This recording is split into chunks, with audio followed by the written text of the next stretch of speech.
Que se passe-t-il dans notre corps quand on rencontre un microbe? Quand un microbe actif s'introduit dans notre corps, on tombe malade, parfois même très gravement. Notre corps déclenche alors un signal d'alerte. Celui-ci produit des anticorps qui vont en général neutraliser puis éliminer ce microbe actif. Que se passe-t-il dans notre corps quand on se fait vacciner? Quand on se fait vacciner, on introduit un microbe rendu inactif dans notre corps qui ne peut pas nous donner sa maladie.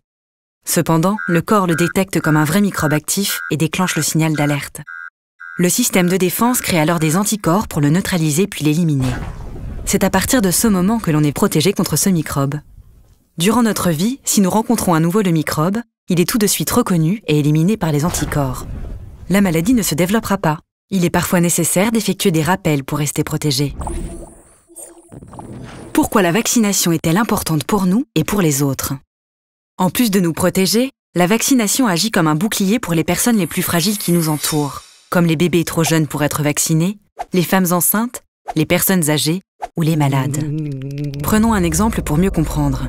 La rougeole est une maladie très contagieuse pour laquelle il n'existe pas de traitement. Voici Martin. Martin n'est pas vacciné contre la rougeole et un jour, il attrape la maladie. Du coup, il peut la transmettre à plus de 15 personnes de son entourage qui ne sont pas vaccinées non plus. Et chacune de ces personnes risque à son tour de transmettre la rougeole à 15 autres personnes non vaccinées, et ainsi de suite. C'est comme ça que les épidémies apparaissent. En revanche, si Martin avait été vacciné contre la rougeole, il aurait été protégé contre la maladie, mais il aurait aussi protégé ceux qui l'entourent. En fait, plus il y a de personnes qui se font vacciner, plus on évite le risque d'épidémie. La vaccination sauve des millions de vies chaque année et aide à éradiquer des maladies dans le monde entier. Contre quelle maladie faut-il se faire vacciner? Cela dépend de notre sexe, de notre âge ou même de notre métier. Dans l'enfance, il est recommandé pour tout le monde de se faire vacciner contre différentes maladies. Durant notre vie, d'autres vaccinations sont recommandées. Par exemple, pour les femmes enceintes, il y a la grippe. Pour les personnes de plus de 65 ans, la grippe et le zona, ou la fièvre jaune pour les voyageurs. Quels sont les effets indésirables liés au vaccin? Les effets indésirables graves sont très rares, mais il est fréquent d'avoir une rougeur à l'endroit de la piqûre ou une petite fièvre.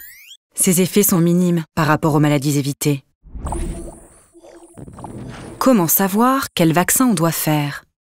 Le calendrier des vaccinations est là pour vous indiquer les vaccins et les rappels à faire tout au long de votre vie. Pour le DTP par exemple, le calendrier précise le nombre d'injections et les délais entre les rappels. Demandez-le à un professionnel de santé. Pour plus d'informations, rendez-vous sur vaccinationinfoservice.fr.